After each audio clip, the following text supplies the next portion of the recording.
Worst run franchises, Minnesota Wild. The Minnesota Wild are the definition of mediocre. They will make the playoffs but never make it past the first 2 rounds.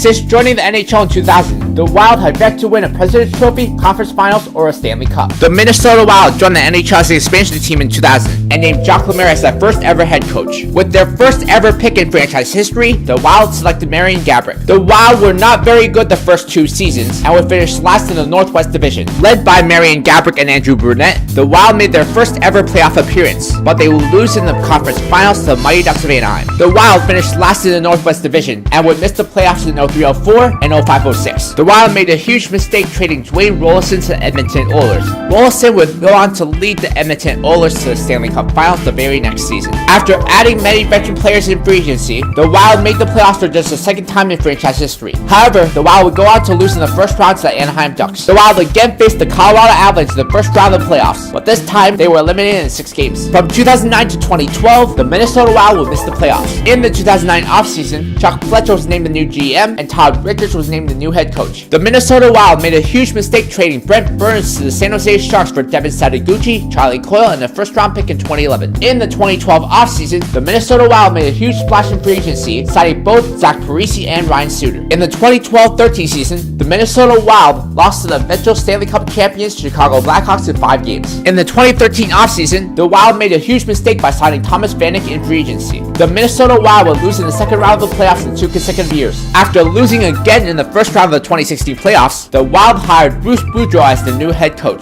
During the 2016 offseason, the Wild signed free agent Eric Staal to a 3-year contract. In 2017, the Wild set a new franchise record for points with 106, wins with 49, and goals for with 266. Despite good regular season success, the Wild would once again lose in the first round of the playoffs, this time to the St. Louis Blues. After finishing the 2017-18 season with a 45-16-11 record, the Wild lost in the first round to the Winnipeg Jets in 5 games. Despite some regular season success, the Wild have just 1 division title and have yet to win a Stanley Cup. This is why the Minnesota Wild are one of the worst run franchises of all time. Next, I'll be talking about the Colorado Avalanche, the best run franchises.